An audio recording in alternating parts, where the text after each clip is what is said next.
And with only hours to go in his presidency at this very moment, George W. Bush may be writing a note to leave on his Oval Office desk for his successor. Now, earlier this week, I asked him about it as I got an exclusive tour of the world's most powerful office. There's tradition.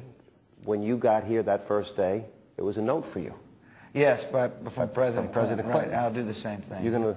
Have you thought about what's going to be in that note? Not yet. I'll start reflecting about it next weekend. And yeah, I'm beginning to get my thoughts together on it. Does that camaraderie behind the scenes, when ex-presidents are together and future presidents and the current president are together, is that camaraderie, is it the type of thing that only that group could understand?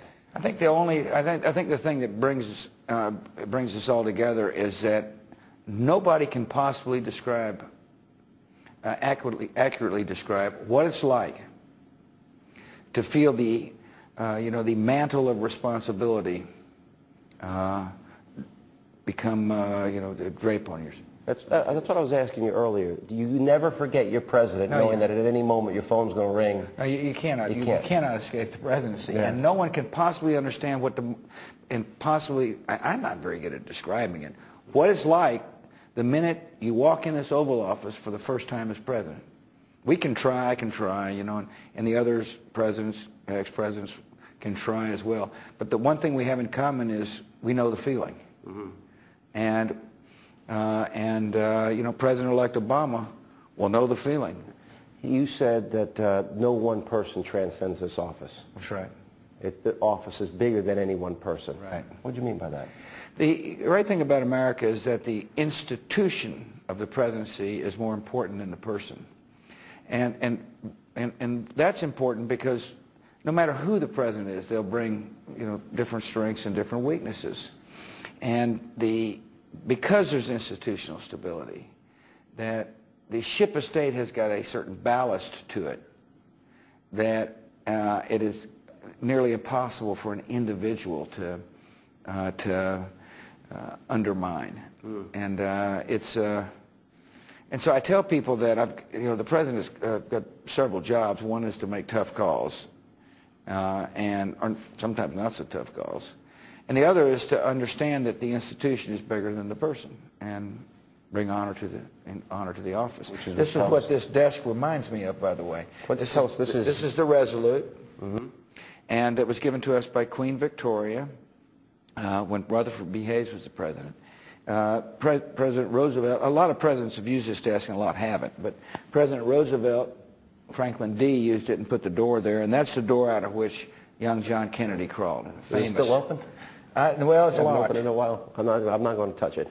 But and then Ronald Reagan, you can see, lifted the desk up, and it's a great. I chose it because I like the way it looks, and I chose it because of its history with England, but I really chose it because of those who have used the desk before me. And it is a reminder that presidents come and go, but the institution survives. Did these years go fast, quickly? It's unbelievably fast. Yeah. I tell people the days were long, but the years were short. And it just seems like, I'm sounding like an old codger now. It seemed like yesterday. Pretty young. You mentioned the Gold Star families that came here. Yeah. I know because I've been to Walter Reed and I've been to Bethesda that you sneak in and out of there quite often without any fanfare, without any cameras, without any press, without anybody knowing that you went there. Yeah. You've been there quite a bit. I have, and I don't really try to sneak in and out, but what I don't do is allow cameras around in the rooms or in the halls when I'm meeting with these troops. I am there not to gain publicity for me. I am there to tell these folks and their families, I am some kind of proud of you, and I want to thank you for your service. And as far as the families go, they're not going to want to meet with the president if they think they're being used for a photo opportunity. I don't think you can adequately express your appreciation and love and sympathies if there's a camera sitting there. Yeah, I agree. And I met a guy at Walter Reed, a kid lost his leg and was complaining to me he couldn't go back. Yeah. I remember I walked out of there thinking, you know, I guess at times we all think we have problems. And I felt at that moment that whatever problems I have are fairly insignificant. It's unbelievable, isn't it? And by the way, that story has been repeated to a lot of people over and over and over again. I mean, there's a lot of people that come out of Walter Reed saying, I cannot believe what I just heard. I heard a kid who lost a leg saying, I am going to rehab as fast as I can and get my uniform back on. You know, I have been amazed at the character and courage of our military. Amazing people. There's a guy named Christian Baggy who I met at Brooks down there in San Antonio. And he looked terrible when I saw him because he had just come out of combat and he'd lost both legs. I don't remember exactly what was said, but I do know on the way out of the room I said, say, if you ever want to run at the White House, give me a call and here's the card. Right.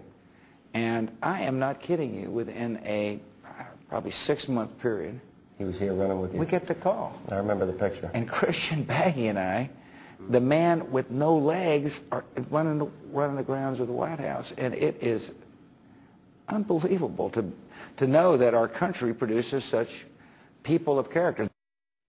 Couldn't agree more. And that is